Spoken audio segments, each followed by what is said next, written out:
destroying the sea in the harbor. Like the patriots of Boston Tea Party, your voice has stirred waters, shaken the system, and reminded us that true leadership means answering the call to serve and not to be served. Your work for justice, accountability, and the dignity of every citizen echoes the very spirit that the Boston birthplace of revolution and reform. Welcome to Boston, where history inspires action and the fight for justice never fades or goes out. Karibu to Boston. Thank you.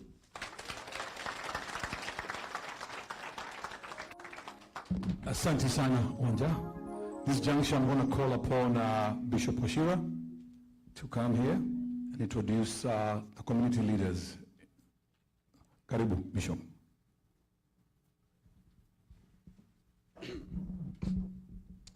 Your Excellency, Reverend Dorcas, we want to take this opportunity and welcome you here in Massachusetts and Boston.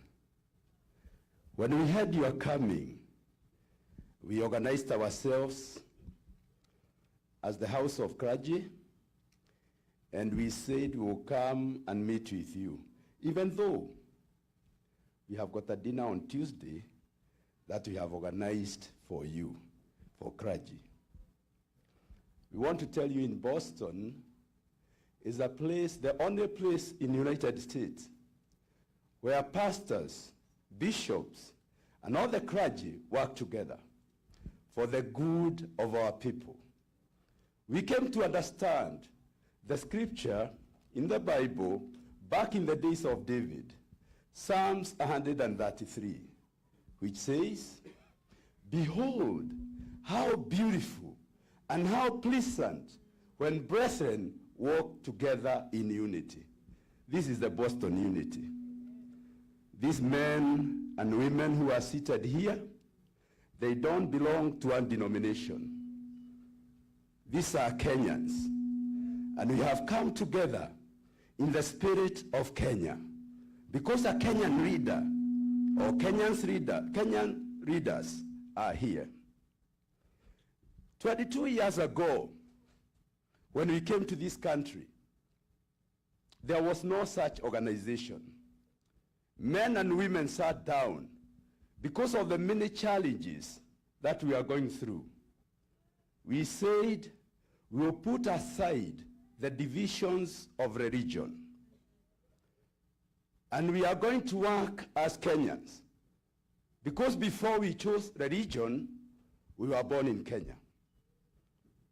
As little babies, we grew in that nation called Kenya. And we decided, as Catholic, His Excellency, there are concerns that we have for our nation. And these men you are seeing here are very, very concerned with the way things are going. And the voice of clergy, who cannot be compromised, is very important at a time like this. And we will talk with you, we will listen to you as clergy, and these men that you are seeing here and women have got questions for you, because we want to build a strong Kenya together. These are the men and women who support the economy of Kenya in a very big way. In fact, right now, because the manufacturing and the farming for many years has not done very well, the diaspora people have supported that economy in a big way. We said we cannot be ignored. People sit down and organize for how those people can be helped. So when you see these men and women who are here, they do more than pulpit. They are the leaders of our community. And to say the least, it is the only organized group that can host something like this. And when challenges come, because there are serious challenges, when we are in a foreign land like this, these are the people who answer to those calls. When there is domestic violence, which can really destroy families, these are the people who are called and they become judges to help. So they do a lot of good work. So clergy, please mention your name and your ministry for now. I'll start with our host. Praise God. I'm Reverend Alice Dungu. This is Well of Worship, and this is where I minister. Thank you, and karibu. Dr. Bishop Joseph Wayaki.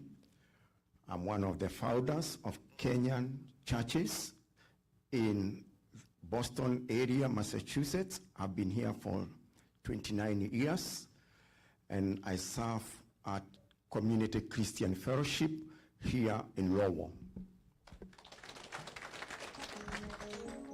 Kwa jina langu ni Bishop Gershon, na nimekuja hapa juzi kwa sababu nimekuja kutembelea Bishop Karaja, na kwa hivyo tuko katika kanisa la PEFA.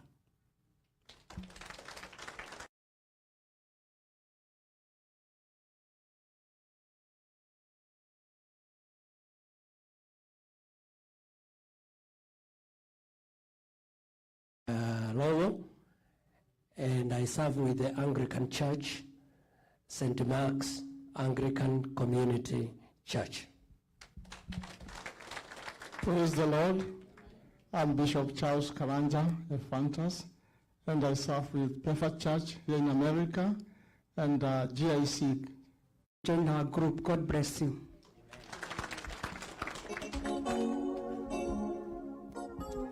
Your Excellency, that's part of our clergy. We are more than this. We are about 100 in number.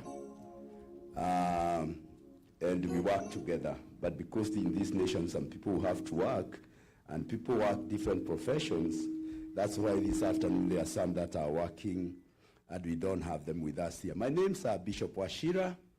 I minister with Christ is the Answer Church. Thank you. Mr. Fu. Thank you very much, Bishop Washira. A round of applause, please, for our clergy. Your Excellency, the time has come for speaker sessions. I'm going to start with Mr. Ikanyi. With Ikanyi, you talk about community address. Welcome. Mr. Ikanyi has been here for a long time, Your Excellency. We have known him for a long time. Let's clap for Mr. Ikanyi, please. Thank you.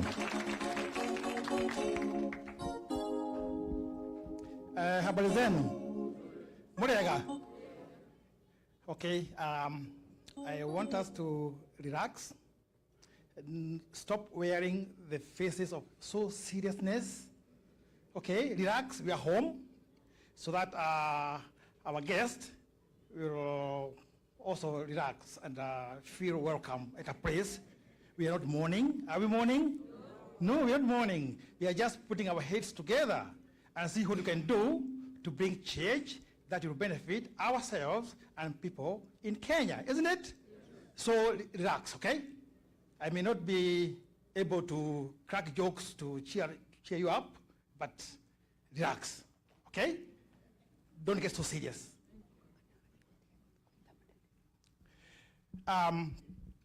My first address will be to introduce to you and to His Excellency the diaspora, what it is here in England. Most people don't know what it is. What happened in early 90s when I came here, people were running away from the economy of Kenya and harsh leadership of that 24-year dictator, you know about it. So we ran away from there. We found some people here who had come before us for further education, which is okay. All they knew was America and their education, and that's it. But when you got that influx of movement from Kenya to here by people who could afford an air ticket, that's when our community here, at least in New England where I was, started to grow. By the time I came here, there were like maybe a handful, maybe 20, maybe 30. We knew each other by names, and where you worked on what you did for a living. So as the community grew bigger and bigger, we decided to ask ourselves, how can we do our things with a taste of Kenyan culture? We used to worship in a white man's church. So for the few of us who loved the church and the pastors who were there, the Gachagua, we put our head together and decided to start the first Kenyan church. And since we are 100% Kikuyus, it was a Kikuyu church by the name St. Paul in Morden. That is the birth of the Kenyan churches in New England and in America. So we grew through several metamorphic changes and stages. And today we have major churches like ACK St. Stephen, where I work today in the morning, which is a very beautiful church, and others. So we started doing our community things using the institutions of the churches. Twenda gwika maundu maitu, twathiaga kanitha-ini, tweka maundu maitu, twita andu a Kenya. And when the government of Kenya tried to reach us here, they were coming to our churches to reach the people. That tradition has lived to today, because unlike Kenya, where DG can go on top of the SUV and go to the right and find people there and wave them, here if you do that, it's not a catch here. It's not allowed. Okay? Even during our own campaigns here, we just come like this way. Yeah, the politician will come here, they call them city hall meetings, town hall meetings, that's what we do. So that's why even today, this being a huge Kenyan community gathering, we are assembled in a church, because we Kenyans, as a community, we don't have our own town halls, do we? We don't. So we recognize church in a big, big way. Before we do anything, we say, have you told the bishops?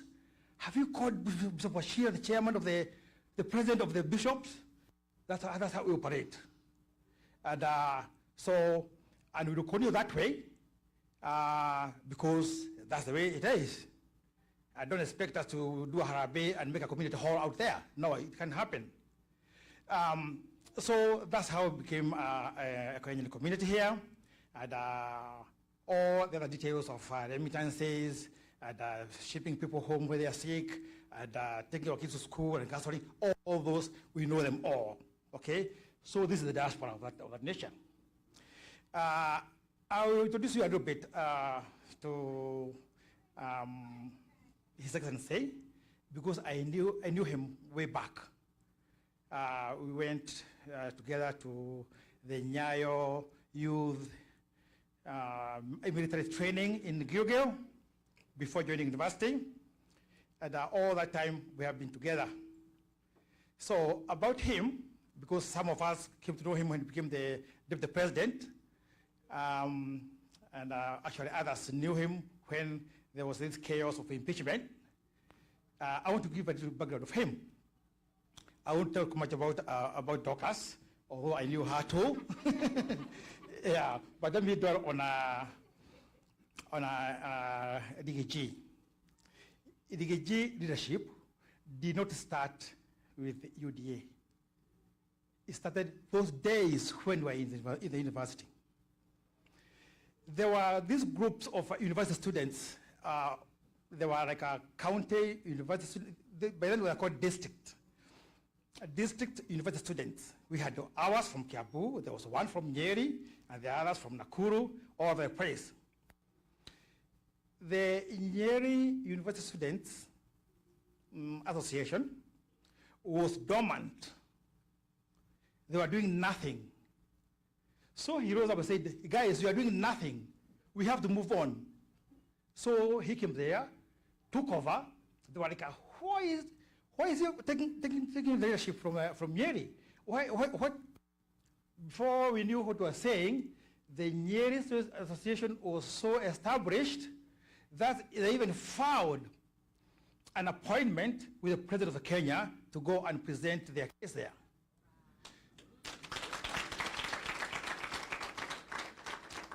So, because we are friends, he invited me to go with them. I told him, tell him, even the Kiambu people, they are here. And surely he did that. He told the president that we are here with the Kiambu people, Kiambu university students, and the leadership, and they would like to see you too.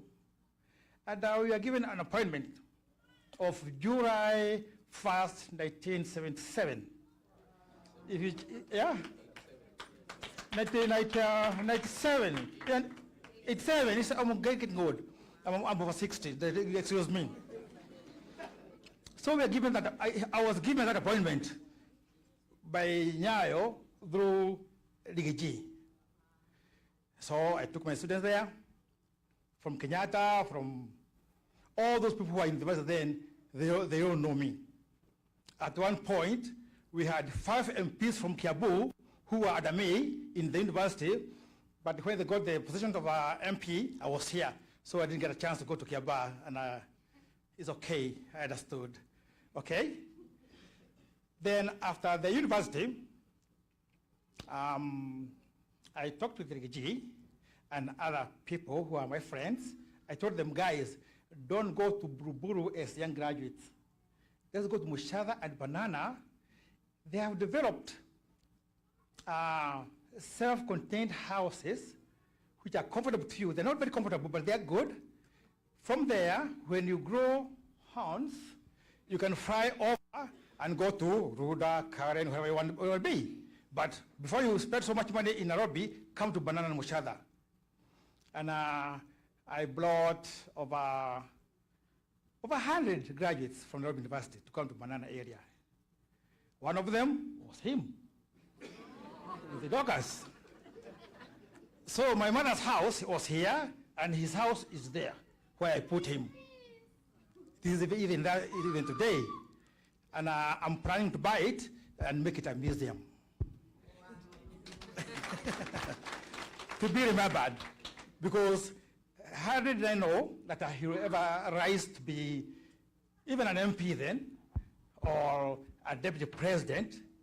And now the signs are, the way, if you are this much today, next time you go to the next level, isn't it? You don't go downwards. Okay, so that's the thing. So to wind up, over time, our people have developed different talents, different areas, and here we are today. We have MCAs like Duo, we have engineers here, we have computer people like Mugo, Francis, we have all kinds of people represented here, healthcare and everything else. That's okay. Already, we know what we are doing here for work.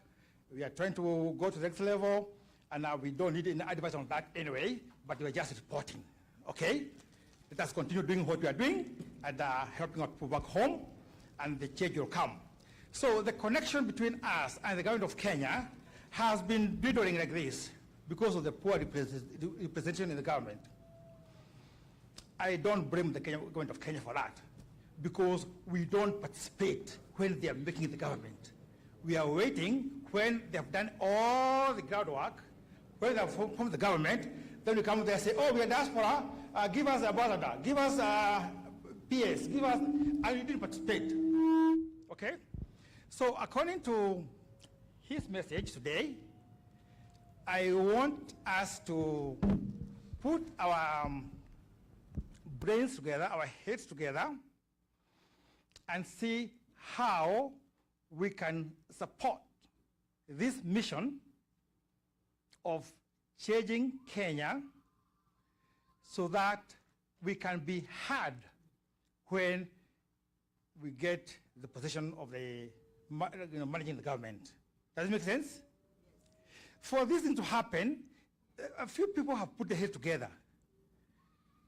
Yekonyo, Wangobe, our leaders, they're there. They're behind there. Nobody knows about it, okay? They put their heads together to put the details. Let us meet World of Worship, core World of Worship. Discuss with them modalities. Let us go, oh, let's have a barbecue in Webster. Okay, Koroshege, and they arranged that. Luckily, the group that managed the cookout yesterday from Banana, and I'm a member of it. So I'm also proud of that. Because even if I didn't sit in the committee, I knew in my head that the modalities they are doing, I have approved. So that's the way it is. So we put the pieces together, and then we make one whole thing called success. Okay? I don't wish to speak and speak and speak. I wish to stop there, and we work together, okay? Thank you.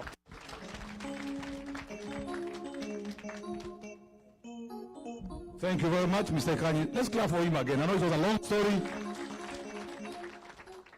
Your Excellency, sir. Watu wamekuja kwa sababu wanakupenda, wanataka kusikia. The time has come. Can we all rise up, please? Welcome His Excellency, the second Deputy President of the Republic of Kenya, for an address. Karibu sana.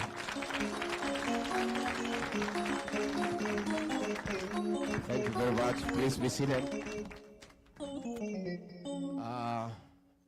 Our bishops, the House of Clergy, the organizing committee led by Gikonyo, and all the great people from home.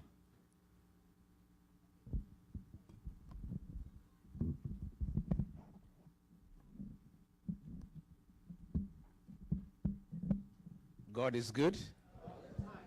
And all the time. Nisalimieni kwa Bwana Yesu asifiwe. Bwana yetu asifiwe tena. Kenya, hi. Hi, cousins. Cousins, hi. Hi, bros. Hi, sis. Hi, Mashemeji. Hi, Boston. Thank you very much. Our bishops, we are very delighted. And the Kenyan people who are here, we feel very honored that you took time from your very busy schedule and engagements to come and meet us. We are really honored and feel very privileged. We don't take it for granted. We know how busy you are. And the fact that you have taken time to come and have an engagement with us, we feel very honored and very delighted. Since I arrived in the States last week, I started in Seattle, now I'm here. I want to tell you, in my whole life, I've never felt this pampered and spoiled. Watu wananichunga kama mtoto. Ingia hii gari, tunaenda pahali ni 7 minutes, hata sijui ni wapi. Naambiwa tumefika, shuka. Huyu anaitwa fulani. Saa ya kukula imefika. Unataka kulala saa ngapi? Unataka kukula nini? Ndio hii. Unataka kuoga? Unataka maji moto ama baridi? I've never felt so loved. The love and affection you people have shown me and my wife, we feel very indebted, and we feel we are in the right place. Tumeshukuru sana. Yesterday we had a good meeting with some business people. Later on we had a barbecue in Webster kwa jamaa moja anaitwa Madhu. Tukakuta hako na ploti kubwa. Tukamwambia atukatie kidogo hata 100 by 50. And the guy is living well there, and he was saying it's a village, but it's a good place. Today we were in church in St. Stephen, and it was great. Now we are here to engage with Kenyans, and these are Kenyans from all communities. You know, back home, our detractors are accusing me of only talking to my people from the mountain. That is not true. I came here to engage Kenyans, but as I engage Kenyans, I also come from somewhere. So along the way, utapata watu ya nyumbani mkoroge lugha kidogo. But we are here for Kenya. Kenya is a great country. And I want to disagree with, I heard Akina Musalia saying, ati nimekuja hapa kuharibu jina ya Kenya, kusema things are not working. Now, Kenya is a good country. And nobody has any issue with Kenya. We have a problem with bad leadership. And that's what we are discussing. And I think it's dishonest for Musalia to expect me to come to the States to cheat people that things are working when they know they are not working. I don't need to tell you Shah is not working. You already know. So you are the ones who is taking care of your parents back home. You know it's not working. Is it working? I don't need to come here and cheat you that the cost of living is manageable. I cannot. I will be a very dishonest person. Because you already know that the shopping you used to do for your parents was 10,000 before Ruto became president. Today you need to spend 30,000 to do the same shopping. True or false? So I want to tell leaders back home, me, I'm a truthful man in Kenya and abroad. And I don't think, I think it's unfair for people back home to expect me to change my character simply because I'm in the United States. I've been truthful in Kenya. I will remain truthful in the US. And when I go back, I will even be more truthful because you'll have told me a lot of things. Ni mzuri tuheshimiane na tuheshimu wa Kenya. I think it is lack of respect for the Kenyan people to tell any Kenyan today that things are working. Last week when we were here, fuel prices shot for diesel by 8 shillings and petrol 9 shillings. And it has a ripple effect. The matatu people will have to increase their fare. Those with the factories will have to increase the cost of consumer products. So we cannot come here and pretend so that we look nice, that we love our country, we are so patriotic, we come here and lie to the people. Oh, nyumbani mambo iko mzuri, kila kitu iko sawa sawa. Oh, economic growth 9%, hakuna shida, watoto wote wanafurahi, hata hakuna mtu nauliza hawa, wanacheka tu kwa barabara, hata polisi wakiwapata wanawapatia maua. You want us to come and tell those kind of lies? And with this technological revolution, you people know what is going on at home, even more some people work on our village, isn't it? You know what is going on.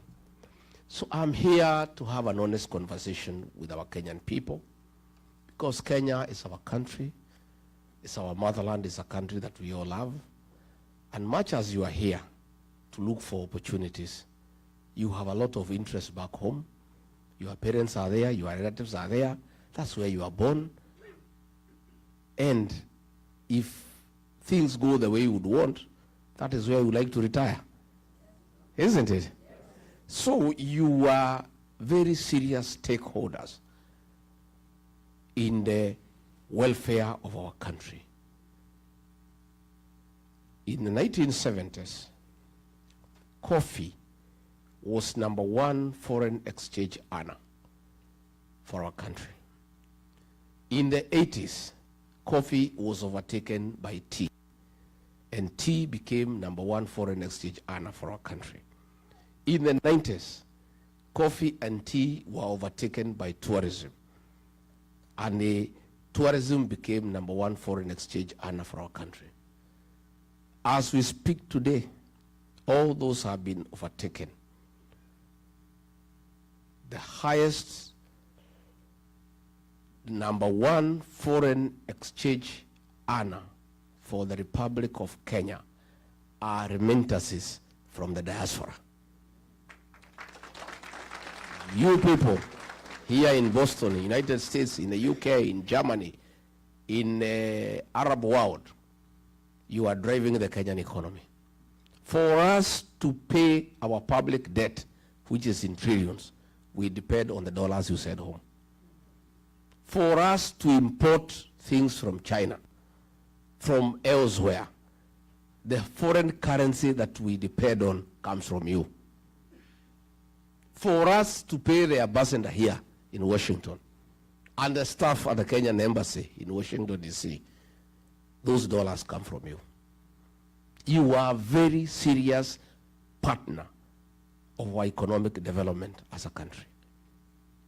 Where I come from, we rear some dairy cows. A dairy cow is only useful when it produces milk, and a lot of milk for that matter. For you to get milk from a cow, you must look after it very seriously and very carefully. You must make sure it has enough hay. You must give it dairy meal. You must give it sun. Nowadays, because it's cold, we are giving mattresses for the cows to sleep on so that they don't feel cold. Things are even getting more technical. If you want the cow to give you milk, and a lot of milk, we are now playing country music of Ken Rogers and Don Williams and Crystal Gill to our cows to produce milk.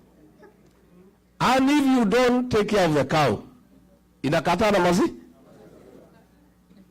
The diaspora brigade is a Kenyan dairy cow in matters foreign exchange. There is no way the dollars will flow to Kenya when the diaspora people are unhappy or when they are unsure of what is going on at home. They will even be more reluctant to send any money home if the president orders police to shoot and kill young children. They are not. Because they have children at home. They will not send money back home if that money is being given to Soprano to go bribing people in meetings. These diaspora people want to see construction of roads. They want to see provision of clean water. They want good health for their parents. They want to hear that hospitals have medicine. They want to hear schools, children are being taught and their books. They also want to know what is the safety of their investment back home. These people here are reluctant to send money home after the money has been taxed here in America for it to be taxed again in Kenya. And that is the conversation we want to have with you. Why do I want to have this conversation? Because I'm sure 100% there is going to be a regime change in Kenya. We are going to have a new government, and we want to start preparing our partners in the new administration. Yeah? There is no need for us to wait when we have sent Ruto home, then I start coming to ask you how we can work together. Since we are sure ataenda nyumbani. Yeah? Kwani hapa ni one term? Hapa ni one term? What do you mean? Here in the States? In Boston? It's one term? Let me test nione kama ni gwada. Aya, Harambee. Wewe Ruto. Wewe Kasongo. Wewe Kaongo. Wewe Zakayo. Wewe mtu ya kutenga. Wewe harabu shamba. Wewe mwizi. Wewe muuaji. Aende asiende? Atembee asitembee? No, nimekubali hapa ni one time.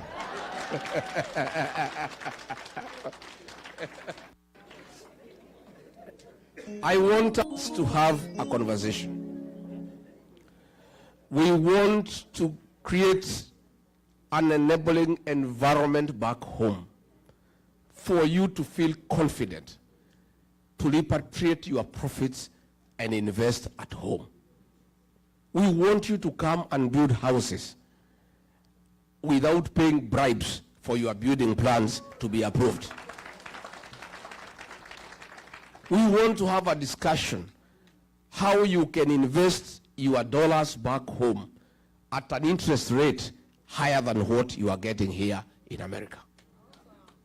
And I want to be very candid. It is foolish, indeed irresponsible, not to engage the diaspora people on how they can bring their dollars back home. The dollars from the diaspora are enough to drive our economy. We can borrow from diaspora, we don't have to borrow from China. We don't have to borrow from the World Bank and IMF. These people in this room and elsewhere across the world have sufficient resources that can drive our economy. But they cannot entrust their money to a corrupt regime. They cannot entrust their money to people who are stealing left, right, and center. And definitely, they also cannot entrust their money to those who kill their children. Because these are also Christians. They are people who are religious. They have some moral fabric that drives them, that you must be a morally upright person for them to entrust their savings with you. So that is the conversation along the way I'll be having for the time I'll be here. And I'll be back again and again, so that by the time we are going to elections, we have an MOU with the diaspora people. I know you have been betrayed, and therefore you may not be very quick in trusting us. I have been betrayed too, so that makes the two of us. Sindio, the Kenyan people have been betrayed. So now we cannot talk about betrayal because everybody has been betrayed. You know the kind of excitement the Kenyans people had when we elected Ruto as president. He promised many things. He said he'll put money in our pockets. Little did we know he would get into the pockets and remove the little that we have through taxation and stealing. So everybody is feeling bad. Everybody is feeling let down. People are almost giving up, but I want to say don't give up. There is a hope for a better tomorrow. The Kenyan people are very resilient and they don't give up. I want us to have a partnership with the diaspora people. I want to see where you people can form yourselves into cooperatives, pull resources together, import our coffee from home and market it here and make the profit and pay our farmers better. Our coffee is the best in the world. When you buy coffee here in Starbucks, it's impossible to afford. But the brokers take all the money, they don't pay anything back home. Our tea, our avocado, the prices here are crazy, yet the farmers at home are crying. If you people organized yourselves, put money together, purchase avocado from home, sell at the same price, keep some profit, and pay your mothers and aunties well, you will have done well for your country and for yourself. I have many ideas, but those ideas, I have to work with them with you and our children, the Gen Zs. These Gen Z fellows, the present and the future of our country. And there is no leader who is going to succeed without working with these children. They are more knowledgeable than all of us. Hao watoto, hakuna kitu hajui. Wamesumbua Ruto, he is not sleeping. Na alikuwa anajifanya ni mjuaji. Amekanyangwa na hii watoto, hana pahali ya kupotea. Because they are educated, they have pressure, they have access to internet, they are talking with their peers across the world. And the administration that we want to form, the Gen Zs will be part of that government. I want the Gen Zs on the decision-making table so that they can help us to manage our country. Our party, the DCP, the National Executive Council of about 36 people, 13 of them are Gen Zs, young people. And they are the ones who are driving the party. And I am a beneficiary of their knowledge and advice. I listen to those young people. Sometimes I open my mouth, I'm left gaping with the knowledge and the ideas that they have. And these are the people that we want to partner with. And I want to say very clearly, if God is gracious and gives me the opportunity through the people of Kenya to be president, I'll have a mix of experience and youthfulness in government. Where we pick a cabinet secretary who is experienced, the principal secretary is a 24, 25-year-old girl or boy. They work together. So that the elderly experienced can guide the young people and slow them down. And then the young can bring energy and vibrance and fresh ideas. A mixture of the two will liberate our country and make it a world-class economy. That is my wish. That is my dream. It is doable, and already those young people, by listening to them, we are getting to places. And that is why we cannot allow William Ruto to kill them, because we need them. We cannot allow him. So saa ingine mkiona mimi nakuwa mkali kwake, mnielewe. Sina ubaya, ni hiyo watoto. You know, as deputy president, when he made a decision that those young children should be killed, I said no.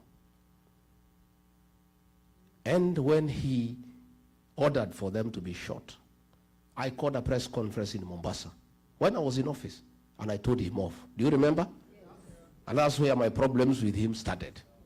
And he said he cannot work with me because I am disobedient and have admonished him in public. And I said, I would rather lose my job than be part and parcel of a government that kills young children. And let me tell you, today we don't have the job, but I have peace of mind. I sleep well. Hata jana nilichelewa na mkutano kwenda huko Webster. But William Ruto and Soprano, because of the blood of the young people that they carry, they don't sleep. They are in anguish. They are crying every day. They are all over crying because they carry the blood of our children. And I told William Ruto, these children you are killing, you will never have peace.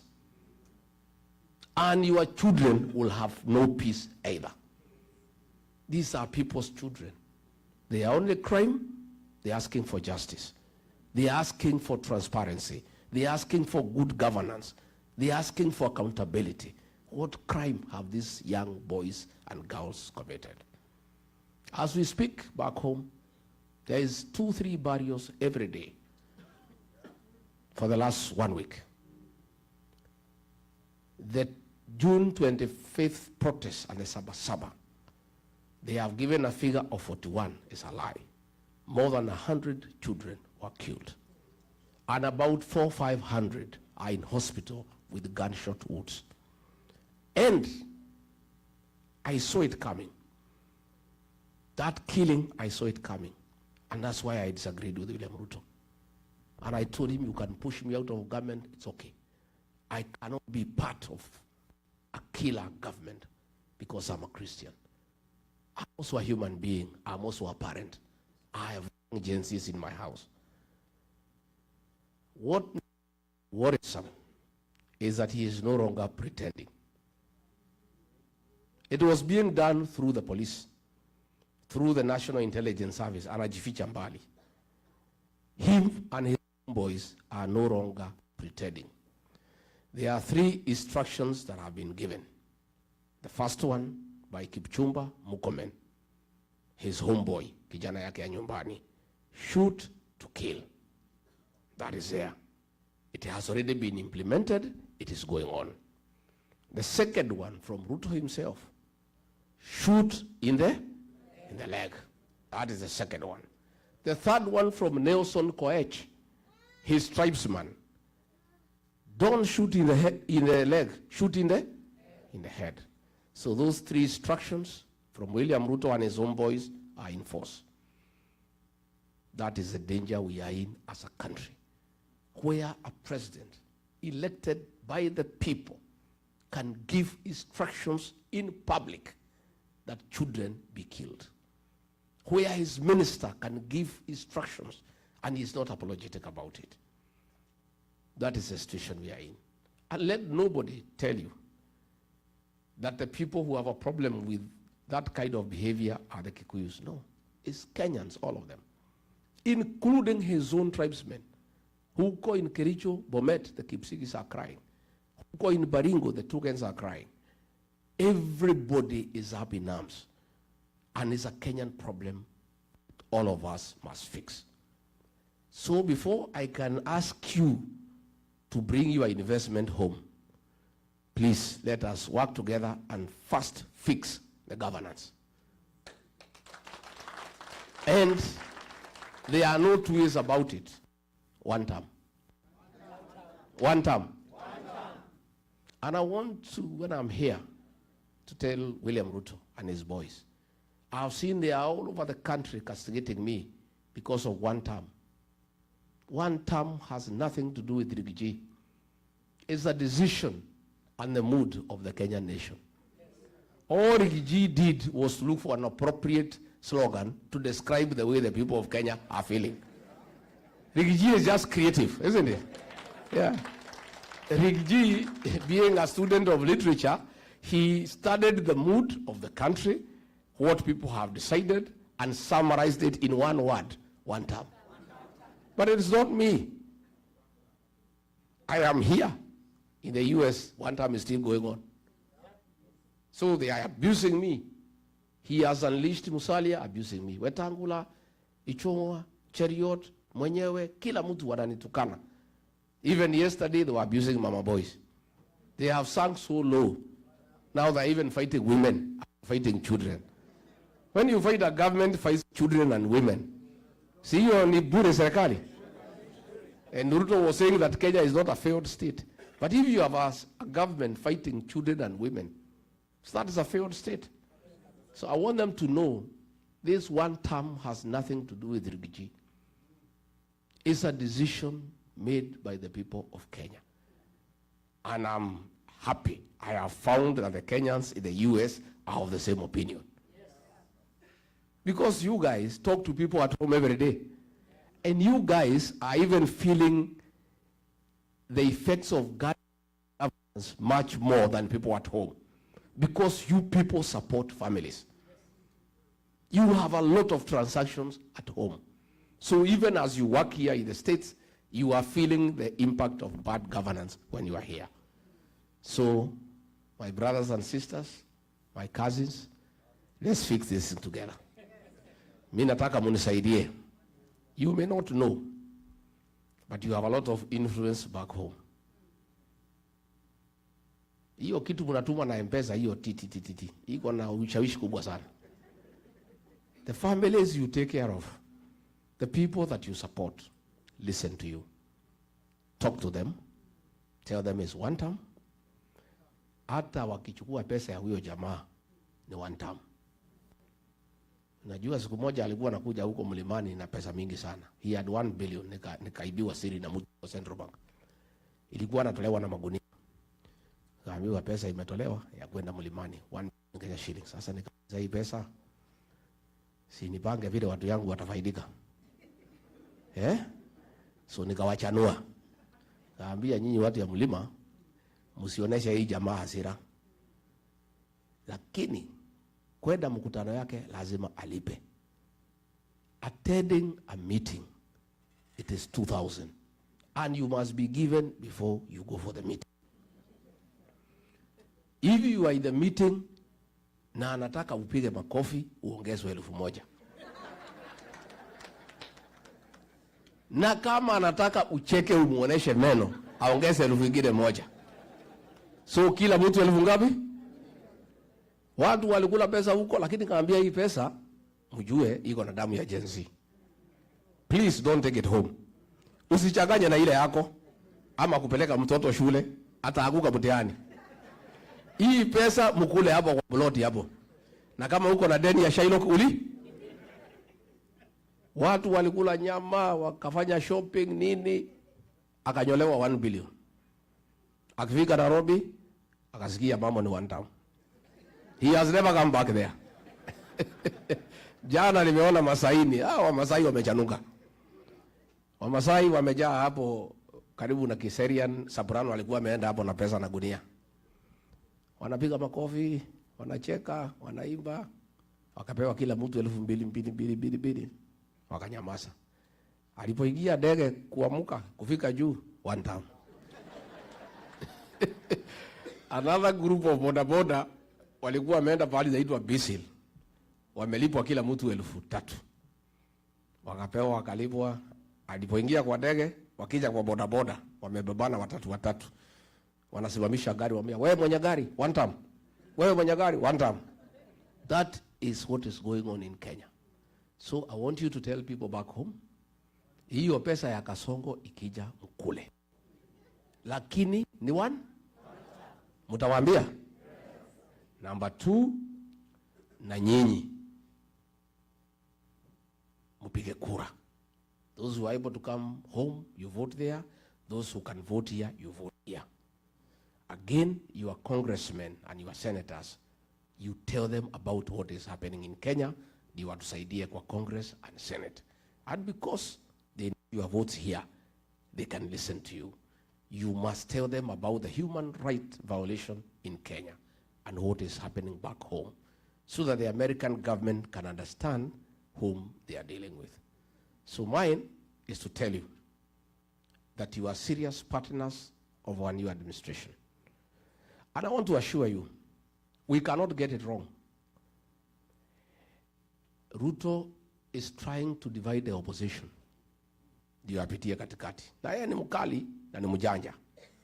Na ako na pesa, na watu wengi wanapenda pesa. Many people, very few people can be able to withstand corruption through money. So within our team, anajaribu, lakini tumekaa imara. Tumekubaliana, mimi niko hapo, Kalonzo ako hapo, Matiang'i ako hapo, Eugene Wamalwa ako hapa, my sister mother ako hapo, Natembea ako hapo, hata huyo Mtata ako, na yule mtu yote anataka kuwa rais. Tumesema kila mtu aende atafute kura zake, kila mtu asanye zake.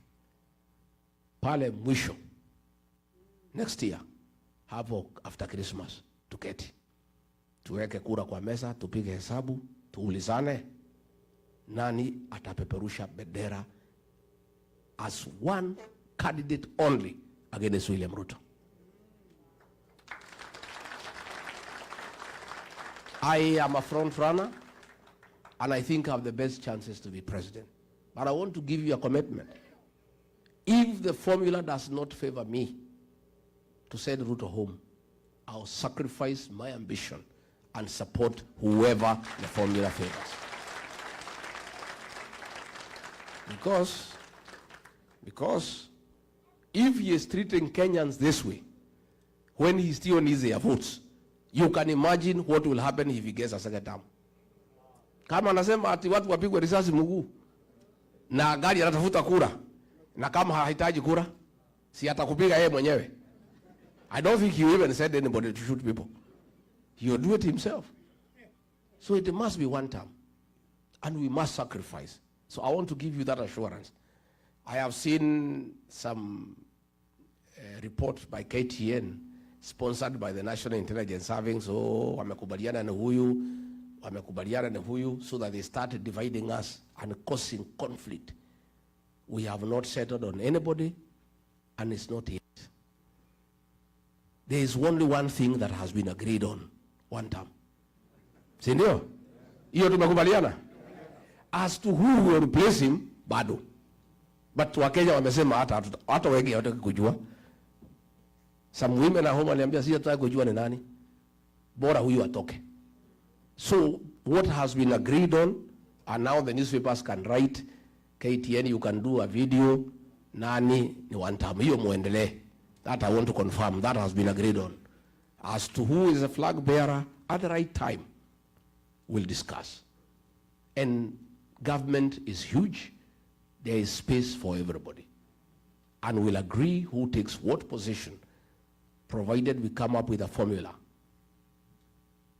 to create good governance and get rid of corruption, get rid of killing, get rid of abductions.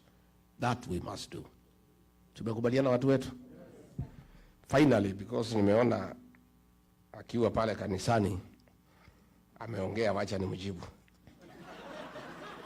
Nimjibu si mjibu? William Ruto, I have seen when you were in Machakos, you have said that the opposition have no policy, have no sera, and you need to know how they will improve on your policies and your programs. Mr. President, it is not possible to improve most of your programs. Your biggest program is lying. We obviously cannot improve on it. We want to bring a new government to put an end to lying. Mr. President, your legacy is abduction. How can we improve on abduction? We shall bring an end to abductions. Mr. President, your other big legacy is killing young children. How can you challenge us to improve on killing young children? We shall stop it and never allow it. William Ruto, you have done so well in corruption. How can you challenge us to improve on corruption? We can't, of course. We must bring an end to corruption in our country. William Ruto, you have done so well in destruction of institutions of oversight. You have captured parliament. You have captured all institutions of oversight. How can you ask us to improve on destroying institutions? We will restore institutions so that they can provide oversight. Parliament will be independent. Judiciary will be independent. All other organizations of oversight will be enhanced and funded. Of course, it is mannerless for you to ask us to improve on reading the payslip. You have raided the payslip. How can we improve on that? We must free the payslip and restore the dignity of the payslip and the payslip holder so that the middle class can create employment. I have seen you say that we need to improve on your policies. All roads, Mau roads, all tarmac roads started by Uhuru Kenyatta have stalled. How do we improve on stalling them further? We must revive all those projects. And finally, I have seen you say that you did not overpromise. I want to correct you. You didn't overpromise, you overlied. Tumemjibu watu ya mjibu. And finally, because mimi nataka muniulize maswali, si ndio? Si ndio? I just wanted to tell you that we are okay. By the way, we are okay. We are suffering, yes. The English say the darkest hour is just before dawn. It's very dark now. It's pitch dark. We are almost there. Light is almost coming. All these killings will come to an end. All these abductions will come to an end. All this corruption will come to an end. Na huyu jamaa tumemsukuma kwa kona, isipokuwa hawezi kubali, analia kama panya imeshikwa na mtego. Leo Nakuru, our team was there, Nakuru County, for DCP. And they don't attack other parties, because most of the parties are sponsored by William Ruto. DCP is the only party that he knows. One, he cannot compromise, he cannot bias, and he cannot intimidate us. So walikuwa naenda subuki ya kanisa, wakitaka kwenda mikutano, wakafurushwa na polisi. I have talked to the police in Nakuru, and they are crying. They are saying the husband of Governor Susan Kehika, called Samburu, is the one who is giving instructions to police. I asked police, as who? No, he has said the wife is in charge of the county government, and him, he is in charge of the national government in Nakuru. How so? He says, tells the police, I am the business partner of William Ruto. All the meters that are sold to Kenya Power, I am the one who imports them on behalf of William Ruto and shares profit with him. All the fertilizer that is bought in the country, I'm the one who imports and we share the profit. All the rice that is imported duty-free and sugar, I import on behalf of William Ruto. I'm the one who funds his politics and his life. So my word here in Nakuru is final. And if you don't do it, you will be on transfer tomorrow. So the police went there. They are so shaken, yet they know it is illegal to stop the meeting. So wakiwa hapo wakamwambia Medho, si tuko tu kazi, wacha tujifanya tutatupatia gas kidogo lakini tutatupa different direction. Kwa sababu hata nyinyi hiyo maneno mnasema sisi tuko ndani ya hiyo maneno. The police told them, we are also part of, we are suffering. This man is nobody in Kenya. He's not a government official. The fact that he does business with President William Ruto, he is lording over everybody in Nakuru, threatening us, saying he is the president of Nakuru. So William Ruto, I want to ask you, why don't you do business with Samburu, muendelee na biashara? But you cannot make him in charge of police operations in Nakuru or else we are in the country. You know, hata kama anakutengenezea faida, si wewe mwenyewe utafute mtu mwingine ya kuambia polisi vile watafanya, instead of him intimidating people in that Nakuru. Na sisi tumesema, fine. Since we cannot work on that guy because there's nothing we can do, I have told my people and the people of Nakuru to punish him, his wife, one time. Huyu Susan Keheka, I have already told the people of Nakuru, for what Boro is doing, akitumia jina ya Ruto kuangaisha watu ya Nakuru, to punish him, bibi yake, Susan Keheka akuwe, akitaka kuhamia Sogoi, wakae huko na Ruto, waendelee. So mimi nimeshukuru sana, and I really wanted to assure you, not to be worried. We have got a good plan. And they had tried to isolate the people of the mountain and coin 41 versus 1, lakini Kenya wamekataa. Mimi nimetafuta makuzo, mashemeji, mabros, masiste. We are one big team. Hii mtu tutakimbiza yeye kama baisikeli ya kuibiwa. 7+1 by saa 2. And Gen Zs will help us to protect our vote, to make sure they are in every polling station. So the church, I want to thank you.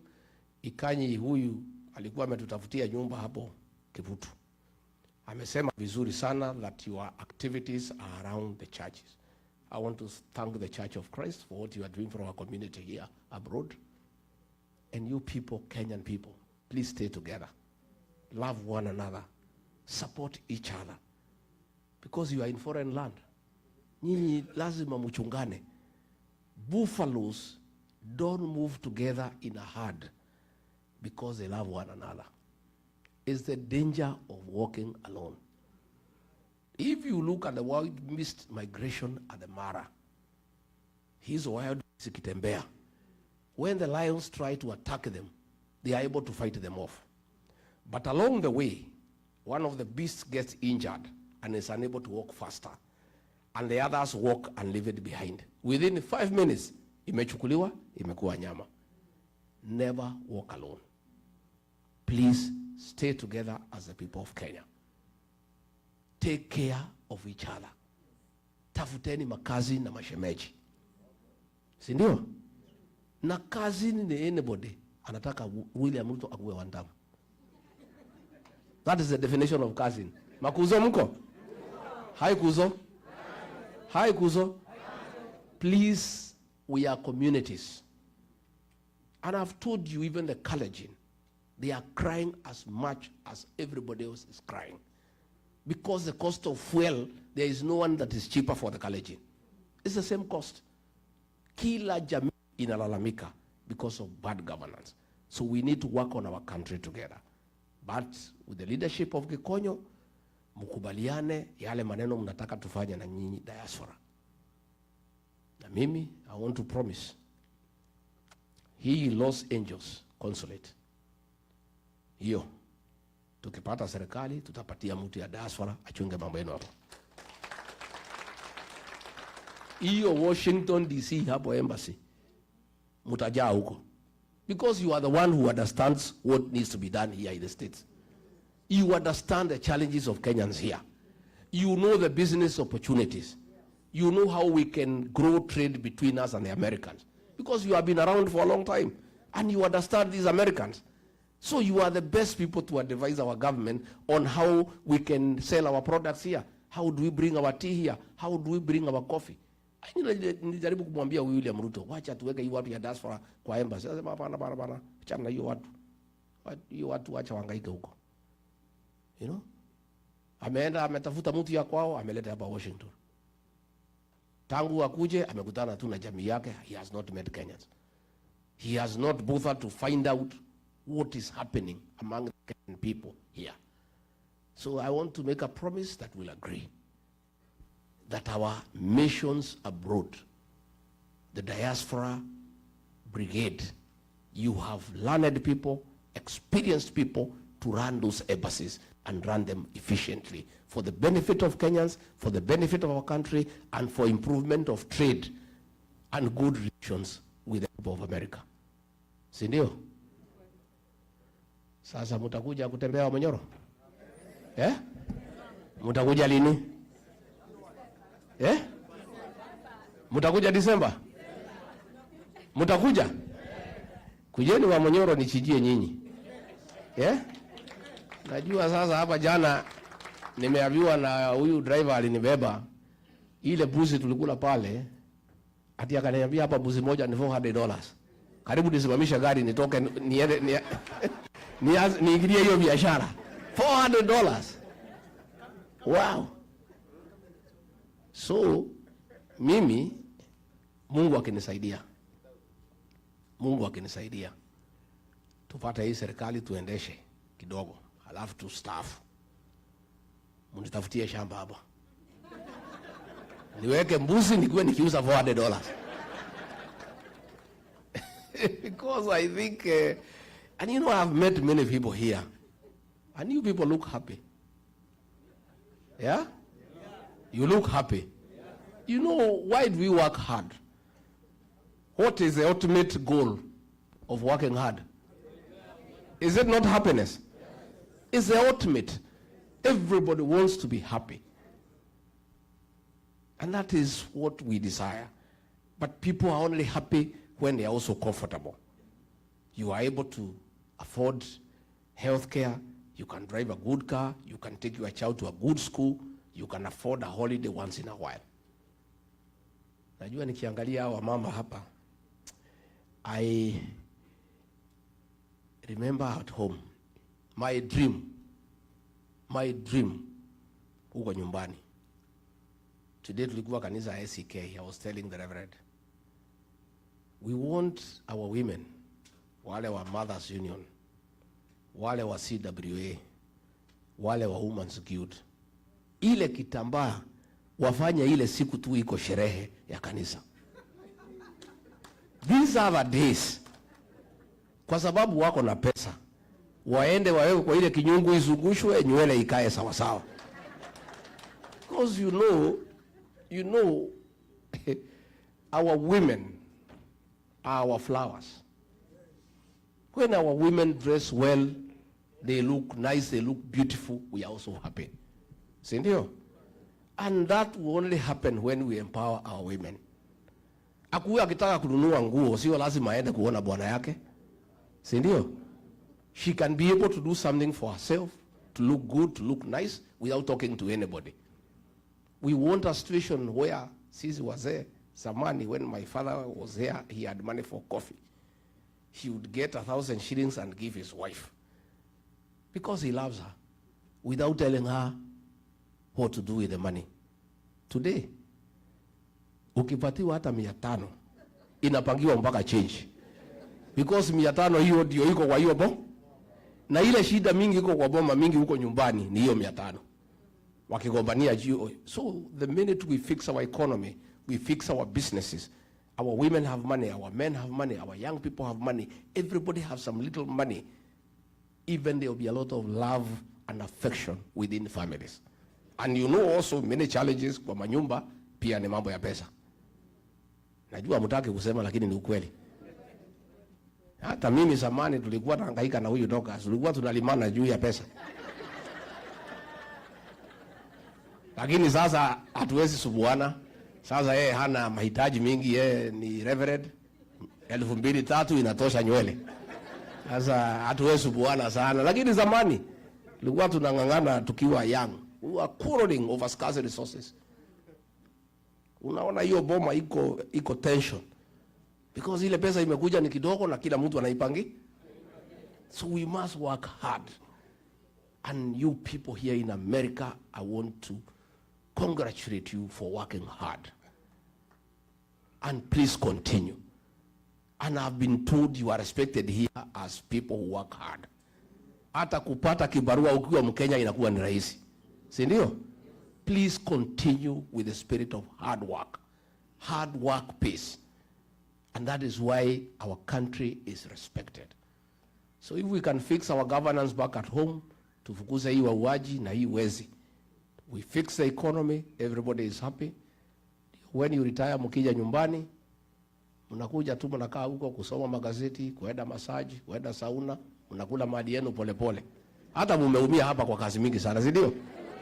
Si kazi hapa ni mingi. So I would like us to make a country where when you retire, hata wewe utafurahia retirement yako. You know, that is the kind of country that we want to create. And in that we'll work together. Mimi nimeshukuru sana. Kama nimebo nyinyi poleni. Na mimi sasa niko hapa wiki kadhaa, alafu nirudi kule.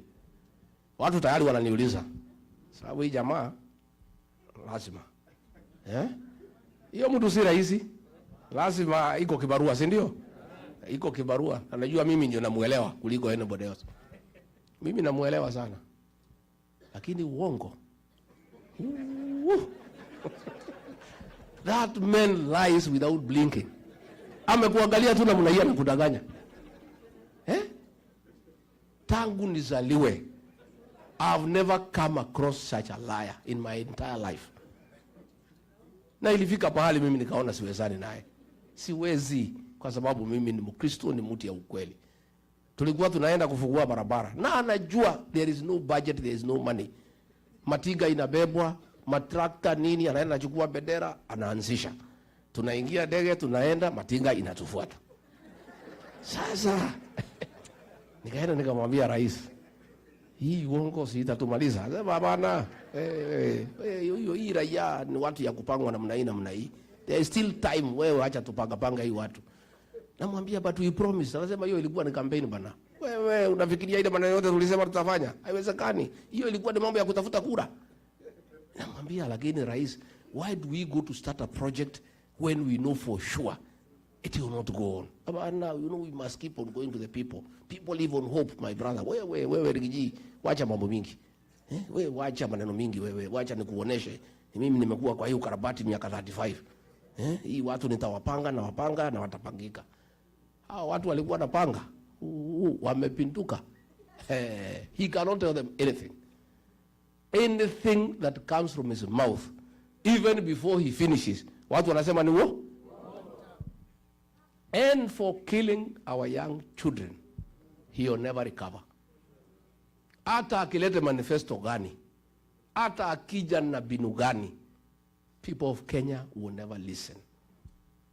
It is done and dusted. It's only a question of time. And the worry is, wataiba kila kitu kabla tuingie. That is my only worry. Hii miaka 2, kupora mali, all the taxes we are paying. Pesa inasanywa, inapatiwa soprano, anabeba pesa na ndege. Helicopter sinamfuata karibu usifanye accident huko juu. Everybody has a helicopter. And you know, a helicopter is $1 million a day. Sasa mpaka ng'ombe simeanza kufuata miscarriage kwa sababu ya kelele ya mahelikopta. Hata kuku hazitaki mayai. Huyu ndege anapiga kelele everywhere mpaka the animals are confused. You know? So tumekubaliana watu wetu. Mnataka nirudi tena? And we have really enjoyed. We are walking in the morning. The place is beautiful. We are having a time of our life. Wachungaji mmesema tukuje dinner. Iko ugali? Whatever mtatengeneza tutakula. Mbona usipatie snails ama frogs or snakes, but all these other things tutatangangana naye. If it looks kama ni kitu ya nyumbani na karibiana tutakula. We'll come so that we meet our church leaders. We respect you, we honor you, and we really appreciate the great job you do to keep our people spiritually taken care of. Because in these difficult times, our people need spiritual nourishment from time to time. We really value our church leaders for the work you do when we are bereaved, when people are going through struggle. We also know, the way you said, you are also like judges. You solve domestic issues without asking for payment. Hata mkitaka kulipisha hakuna shida, sababu hii shida ya nyumbani inakuwaga mingi. Sasa kwangu ikitokea sijui itafanya nini kwa sababu wangu tayari ni reverend. Sasa unless we hit a bishop, lakini kwangu hawezi tokea shida sasa. Sababu kila mtu hako busy. Mimi niko kwa mambo ya one term. Sasa tutakosania na huyu mama nini? Kila mtu yeye anaomba, anaombea nchi, anachuga boy child, mambo ya drugs. And I can tell you, as deputy president with my wife, we had done work on alcoholism and dealt with it conclusively. Our young men had gone back home and started having families. The minute we left office, the illicit brews are back, our boys are back in the trenches. It's so sad because it's something that we had done successfully and we had saved an entire generation. But I'm not worried because there is a God of a second chance. We'll even do it much more with a good program, with a good budget to make sure that we deal with drug addiction and alcoholism. And I've been told you have a similar challenge here. Quite big, isn't it? So that is something, Reverend Dorcas, you have to start thinking through. As we come to government, how do we work with our embassies, with our diaspora organizations to help the people out of our country on issues to do with addiction, drug addiction and alcohol abuse. It's something we cannot run away from. You know, people like running away and assuming it's not happening. And I think that's what I and Dorcas did. We owned it and we said we have a national problem.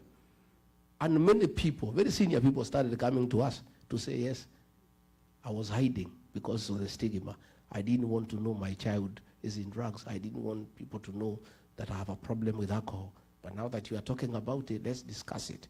So even as we agree on the diaspora interventions, I think the social challenges facing our communities here is something as a new administration we must take into account and find out how we can work together ndio tusaidie hawa watoto wetu. Mungu awabariki.